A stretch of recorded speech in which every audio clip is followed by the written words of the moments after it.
Welcome back to Magnum academy. നമ്മൾ ഇന്ന് 17ാമത്തെ ചാപ്റ്ററിലെ സെക്കൻഡ് സെക്ഷനാണ് നോക്കാൻ പോകുന്നത്. Today we are confused. ഇന്ന് നമ്മൾ ശരിക്കും കൺഫ്യൂസ്ഡ് ആണ്. Should we follow the lead given by the west and forget our past.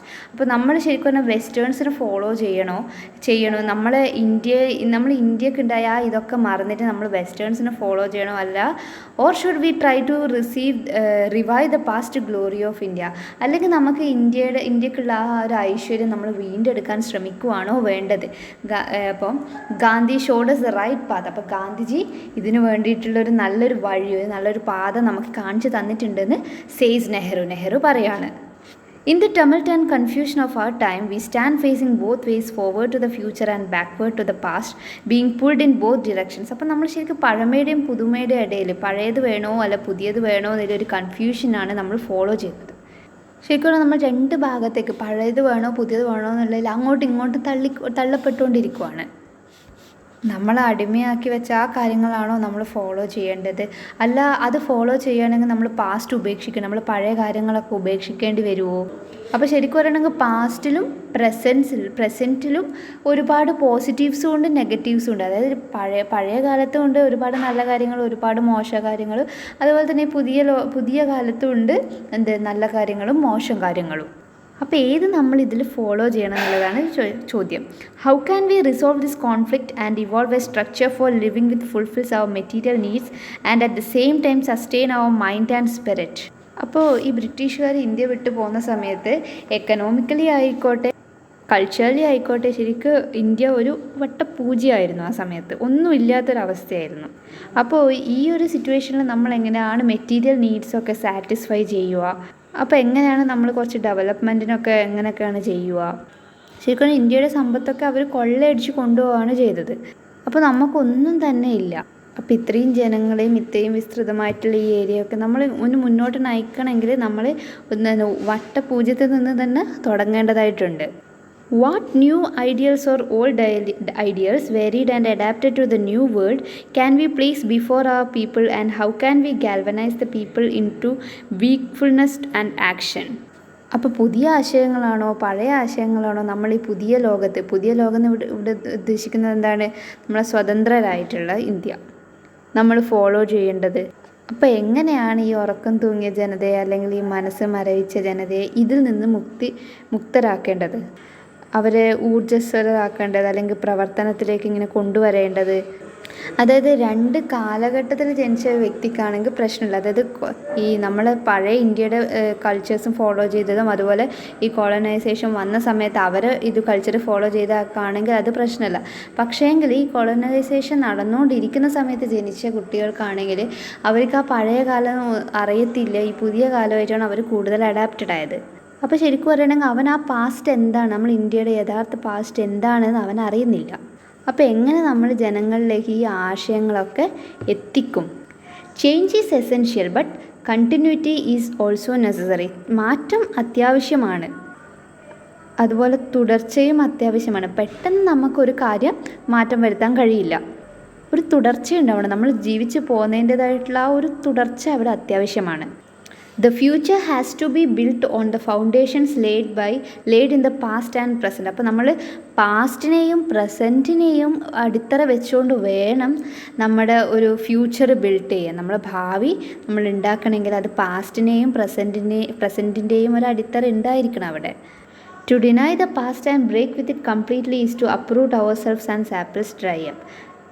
അപ്പോൾ പാസ്റ്റിനെ മറന്നുകൊണ്ട് നമ്മൾ പുതിയതായിട്ട് അപ്രൂട്ട്, അതായത് മുളച്ച് വരികയാണെങ്കിൽ തീർച്ചയായും നമ്മൾ കരിഞ്ഞു പോകും അല്ലെങ്കിൽ ഉണങ്ങിപ്പോകും എന്നാണ് പറയുന്നത്. അത് പറയുന്നത് ശരിക്കും ഒരാളിൽ നിന്നിറങ്ങിയ വേരുണ്ടെങ്കിൽ മാത്രമേ ഒരു ചെടി നിൽക്കുള്ളൂ. അപ്പോൾ അതിനെ ഇവിടെ കമ്പയർ ചെയ്യണം, ആ ചെടിയും മനുഷ്യരുടെ പാസ്റ്റുമായിട്ട്. It was the virtue of Gandhiji to keep his feet firmly planted in rich traditions of our race and our soil, and at the same time to function on the revolutionary plane. അപ്പോൾ ഗാന്ധിജിയുടെ വിജയം എന്ന് പറയുന്നത് നമ്മുടെ ട്രഡീഷനിൽ നിന്നുകൊണ്ട് തന്നെ മാറ്റങ്ങൾ ഉണ്ടാക്കി എന്നുള്ളതാണ്, അല്ലേ? അഹിംസ എന്നുള്ളത് ഇന്ത്യയിൽ ഉണ്ടായ ഒരു സംഭവമാണ്. അപ്പോൾ ഗാന്ധിജി അദ്ദേഹത്തിൻ്റെ ആ ഒരു പാത്തിൽ ഉറച്ചു നിന്നതുകൊണ്ടാണ് അതിന് പുതിയ മോഡിഫിക്കേഷൻസും ചേഞ്ചസൊക്കെ വരുത്തിയിട്ട് അവർ പുതിയ രീതിയിലേക്ക് കൺവേർട്ട് ചെയ്ത് കൊണ്ടുവന്നത്. അപ്പോൾ അതുപോലെ നമ്മുടെ പാസ്റ്റിലൊക്കെ ഉറച്ചു നിന്നുകൊണ്ട് നമ്മുടെ പഴയ മൂല്യങ്ങളൊന്നും കൈവിടാതെ പുതിയ കാര്യങ്ങൾ ചെയ്യുക, അല്ലെങ്കിൽ ഭാവിയിലേക്ക് പോകാനായിട്ട്. Above all he laid stress on the truth and peaceful means. തന്നെയല്ല, ഇദ്ദേഹം ഇമ്പോർട്ടൻസ് കൊടുത്തത് ഏതിനായിരുന്നു? സത്യത്തിനും പീസ്ഫുളിനും സമാധാനത്തിനും വേണ്ടിയിട്ടായിരുന്നു. Thus he built on old foundations and at the same time oriented the structure towards the future. അപ്പോൾ ഇന്ത്യയുടെ പാസ്റ്റിൽ അടിസ്ഥാനം ഇട്ടുകൊണ്ട് അവിടെ മുതൽ ഭാവിയിലേക്കുള്ള ചുവടുവെപ്പ് നടത്തി. അപ്പോൾ നമ്മുടെ നല്ല മൂല്യങ്ങളൊക്കെ ചേർത്ത് പിടിച്ചുകൊണ്ടാണ് ഭാവിയിലേക്ക് നടന്നു കയറാൻ വേണ്ടിയിട്ട്. Living is continual adjustment to changing conditions. അപ്പോൾ ജീവിക്കുക എന്നുള്ളത് എന്താണ്? ശരിക്കും നമ്മുടെ ചുറ്റുപാടുകളിൽ മാറ്റം വരുമ്പോൾ അതൊക്കെ അഡ്ജസ്റ്റ് ചെയ്യുക എന്നുള്ളതാണ് ശരിക്കും ജീവിക്കുക എന്നുള്ളത്. നമ്മുടെ ചുറ്റുപാടുകളിൽ ഒരുപാട് മാറ്റങ്ങൾ വരുമ്പോൾ അതൊക്കെ അഡ്ജസ്റ്റ് ചെയ്യുക, അതൊക്കെ തരണം ചെയ്യുക, അങ്ങനെയാണ് അതാണ് ജീവിക്കൽ. അപ്പോൾ ഈ ടെക്നോളജിക്കൽ ചേഞ്ചസ്, ഒരു ഹാഫ് സെഞ്ച്വറി മുതലുണ്ടായ ടെക്നോളജിക്കൽ ചേഞ്ചസ് നമ്മുടെ സമൂഹത്തെ മാറ്റാൻ ഒരുപാട് സഹായിച്ചിട്ടുണ്ട്. അപ്പോൾ the advance of science and technology makes it definitely possible to solve most of the economic problems of the world, and in particular to provide the primary necessities of life to everyone all over the world.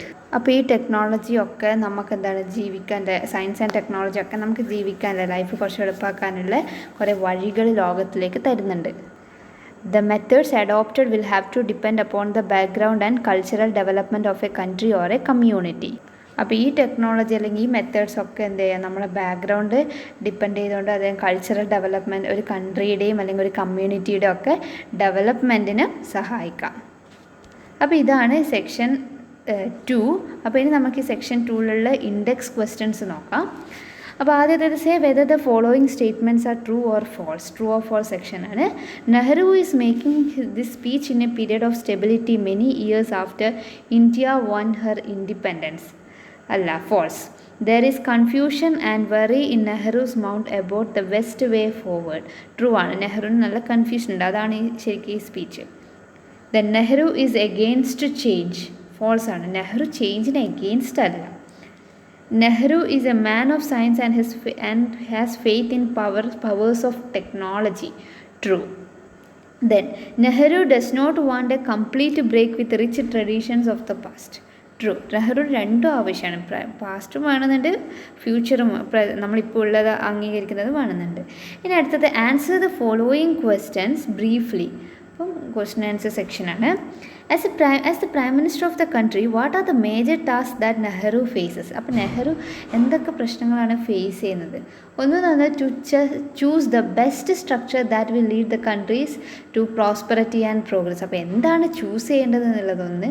പിന്നെ രണ്ടാമത്തത് to stir people to take action and bring change. അപ്പോൾ ആൾക്കാരെയും അതിന് പ്രാപ്തരാക്കണം, ഇങ്ങനെ മനസ്സിലാക്കിക്കണം എന്തൊക്കെ changes വരുത്താൻ വേണ്ടിയിട്ടുള്ളതൊക്കെ, അല്ലെ മാറ്റങ്ങൾ അംഗീകരിക്കാനും ഒക്കെ ആൾക്കാരെ പ്രാപ്തരാക്കുക. ഇനി രണ്ടാമത്തത് what makes Nehru's task difficult. എന്താണ് നെഹ്റുവിനുള്ള ഡിഫിക്കൽട്ടായിട്ടുള്ള task? By disturbance and confusion of the times, there is also mental conflict caused by trying to retain both old values and spirit and material progress. അപ്പം ശരിക്കും നെഹ്റുവിന് ഇങ്ങനെ ചേഞ്ചസ് വരുത്താനുള്ള problem എന്താണ്, അല്ലെങ്കിൽ എന്ത് face ചെയ്യുന്ന problem എന്താണെന്ന് ചോദിച്ചു കഴിഞ്ഞാൽ ആൾക്കാരെ ഈ പഴയ കാര്യം പുതിയ കാര്യത്തിന് ഏത് ചൂസ് ചെയ്യണമെന്ന് ആൾക്കാർ ഭയങ്കര കൺഫ്യൂഷനാണ്.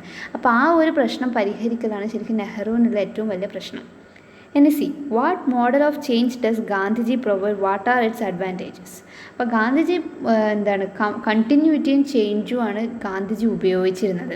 അപ്പോൾ ഇതിൻ്റെ അഡ്വാൻറ്റേജ് എന്ന് പറയുന്നത് ട്രൂത്തിനും, അതായത് സത്യത്തിനും സമാധാനത്തിനുമാണ് ഇത് കൂടുതൽ ഇമ്പോർട്ടൻസ് കൊടുത്തതും. അത് മാത്രമല്ല ഇത് ശരിക്കും ഇന്ത്യൻ ഒറിജിൻ തന്നെയാണ്. ഇപ്പോൾ ഗാന്ധിജി യൂസ് ചെയ്ത അഹിംസ എന്നുള്ളത് ശരിക്കും ഇന്ത്യൻ ഒറിജിനാണ്.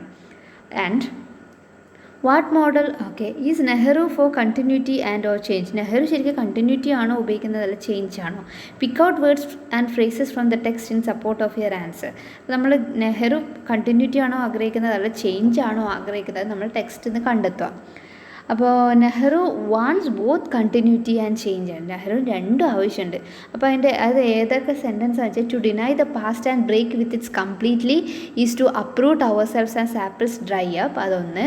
പിന്നെ അതുപോലെ എന്താണ് ഇമ്പോർട്ടൻസ് കൊടുക്കുന്നതെന്ന് വെച്ചാൽ his praise of Gandhiji's revolutionary work shows the importance.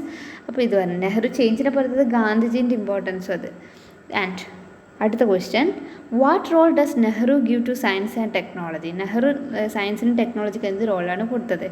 അപ്പോൾ science and technology will be able to solve the problem of providing primary necessities of life to every one all over the world. ഇപ്പോൾ primary നെസസിറ്റീസൊക്കെ ലോകത്തിൽ എല്ലാവർക്കും provide ചെയ്യാൻ വേണ്ടിയിട്ട് ഈ ടെക്നോളജീസിനും സയൻസിനൊക്കെ സാധിക്കുന്നതാണ് നെഹ്റു പറയുന്നത്. സോ ഇതാണ് സെക്ഷൻ 2. അപ്പോൾ ഇനി അടുത്ത ക്ലാസ്സിൽ സെക്ഷൻ 3 ഒക്കെ. So thank you.